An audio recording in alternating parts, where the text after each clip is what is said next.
নমস্কার বন্ধুরা, আজ আমি আপনাদের সাথে শেয়ার করে নেব একেবারে নিরামিষভাবে ভিন্ন স্বাদের পটল পোস্তর রেসিপি। এই পটল পোস্তর রেসিপিটি এতটাই দুর্দান্ত এবং এতটাই সুগন্ধ ভরা হয় যে একবার বানিয়ে খেলে 10 দিন পর্যন্ত মুখে লেগে থাকবে। এত সুন্দর বা এত টেস্টি হয়। তো পটল পোস্ত রেসিপিটি আমি কিভাবে বানাচ্ছি আপনাদের সাথে পুরোটাই শেয়ার করছি। আমরা তো অনেক রকমভাবে পটলের অনেক রকম নিত্য নতুন রেসিপি ট্রাই করেছি, কিন্তু একবার এই নিরামিষ ভিন্ন স্বাদের পটল রেসিপিটি একবার হলেও বানিয়ে দেখুন।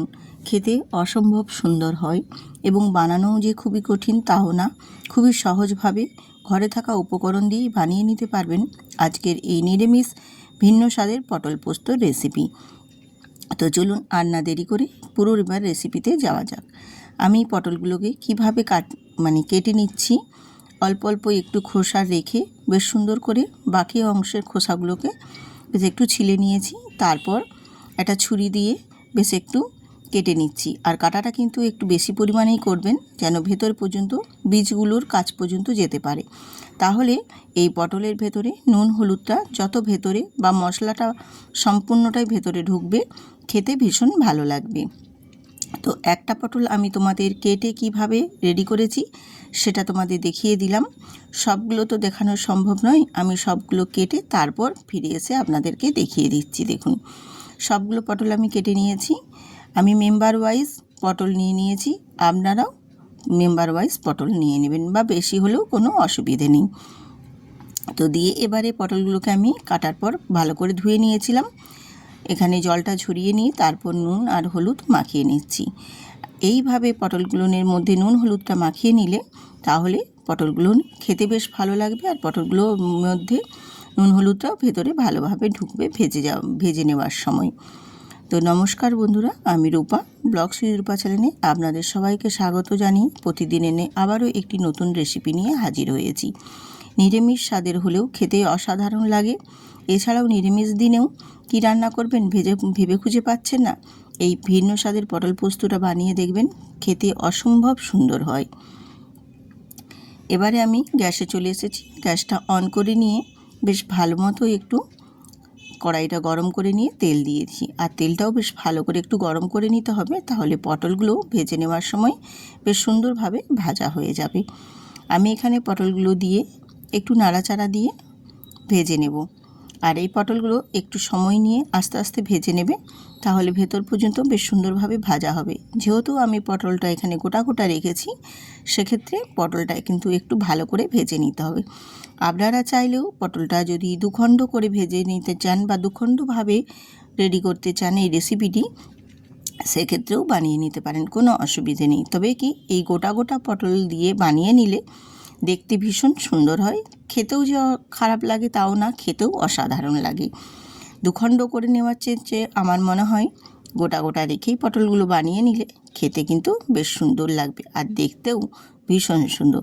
আগে দেখা তারপর খাওয়া, দেখার আকর্ষণটা যদি বেশি ভালো হয়, খাওয়ার আগ্রহটাও কিন্তু খুবই বেশি বাড়ে।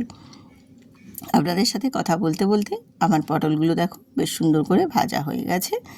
আর ভেজে তুলে নিয়ে তারপর আমি ওই তেলের মধ্যে আবারও অল্প একটু তেল অ্যাড করে দিয়ে দিলাম হাফ চামচের মতো কালো জিরে, আর দিয়েছি এখানে 3টা চেরা কাঁচা লঙ্কা দিয়েছি। দিয়ে একটু নাড়াচাড়া দিয়ে কালো জিরের সাথে বেশ সুন্দর করে ভেজে নেব।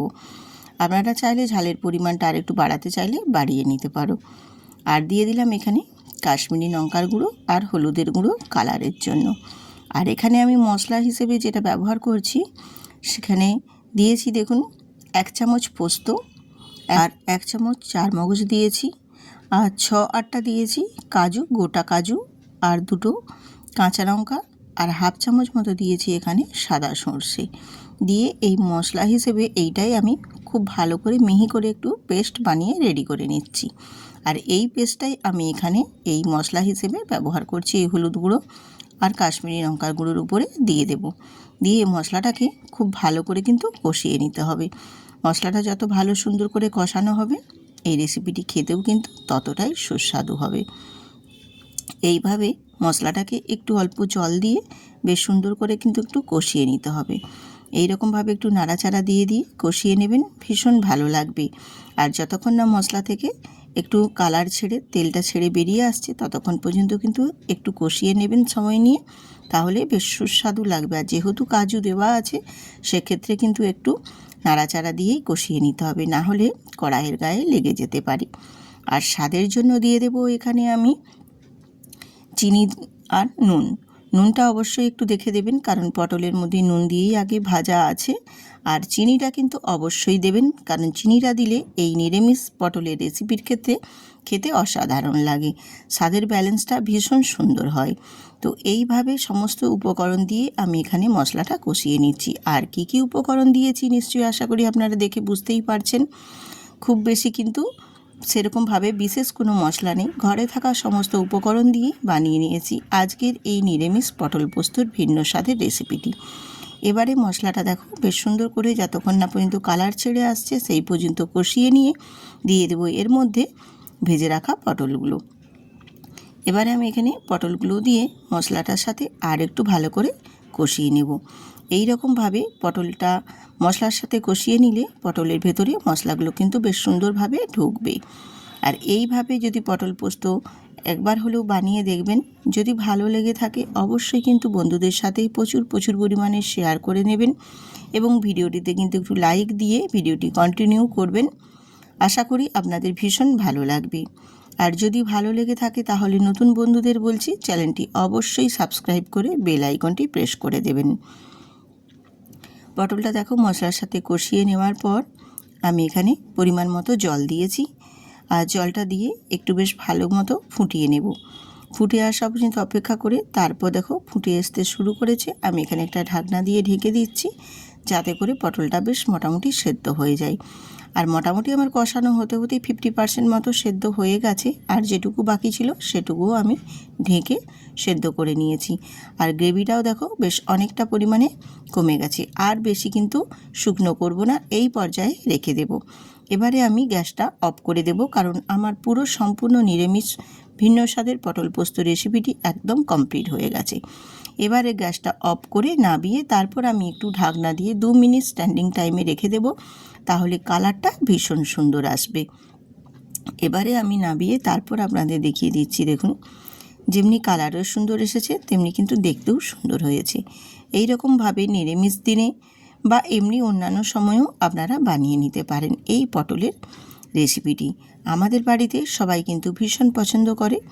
যখনই বাড়িতে পটল আসে এই রেসিপিটি বানানোর জন্য কিন্তু আবদার আসে।